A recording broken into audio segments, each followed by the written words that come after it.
नमस्कार। As we know इस heat wave चल रही है, इस बार गर्मी हद से ज़्यादा है।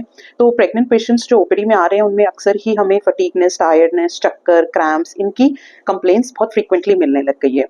नमस्कार, मेरा नाम डॉक्टर ज्योतिका सिंह है और मैं कंसल्टेंट ऑब्स्टेट्रिशियन एंड गायनेकोलॉजिस्ट हूँ। यहाँ कुछ टिप्स डिस्कस करेंगे जिनसे आप अपनी प्रेगनेंसी को स्मूथली इस हीट वेव में कैरी ऑन कर सकते हैं। फर्स्ट ऑफ ऑल जो आपको ध्यान रखना है कि हाइड्रेशन का ध्यान रखना है। 3 से 4 लीटर पानी आपको पीना ही पीना है। उसके अलावा आप हाइड्रेटिंग लिक्विड्स जैसे कि छाछ हो गई, नारियल पानी हो गया, शिकंजी हो गई, ये आप भरपूर मात्रा में लेते रहें। नहीं तो डिहाइड्रेट होने से क्रैम्प्स, फटीगनेस, टायर्डनेस, चक्कर की समस्याएं बहुत कॉमनली हो जाती हैं। फिर क्या होता है कि अब हम जब बहुत तेज धूप में या कहीं गर्मी से आते हैं तो तुरंत हम कैन जूसेस और चिल्ड कोल्ड ड्रिंक्स ले लेते हैं। ये गलती नहीं करनी है हमको। ये क्या सिर्फ शुगर स्पाइक करते हैं और कोई भी हाइड्रेशन में रोल प्ले नहीं करते। टी और कॉफ़ी जो है हम मॉडरेशन में लें, दिन की 1 या 2 उससे ज़्यादा नहीं लें, क्योंकि ये क्या डाययूरेटिक होते हैं, मतलब अपनी शरीर से पानी निकालते हैं। तो ये आपके लिए मतलब आपको और डिहाइड्रेट करते हैं।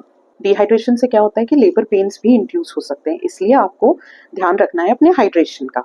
अलावा आप सिंपल लाइट कॉटन फैब्रिक के कपड़े पहने जिससे आपकी बॉडी को गर्माहट ना मिले। वेल एरेटेड मतलब जहाँ अच्छी हवा आती है, जैसे एसी या कूलर की सुविधा हो वहाँ बैठे, है ना। और दूसरा आप इस चीज़ का ध्यान रखें कि आप पीक आवर्स जो हैं जैसे 12 बजे से 3 बजे तक, जब पीक गर्मी होती है उस टाइम आप अगर ज़रूरी ना हो तो घर से बाहर नहीं निकले।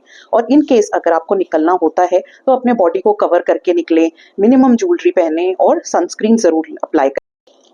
फिर थर्ड मिस्टेक जो हम करते हैं वो ये है कि एक्सरसाइजेस बिल्कुल ही बंद कर देते हैं, क्योंकि पसीना आता है, चिपचिपापन हो जाता है।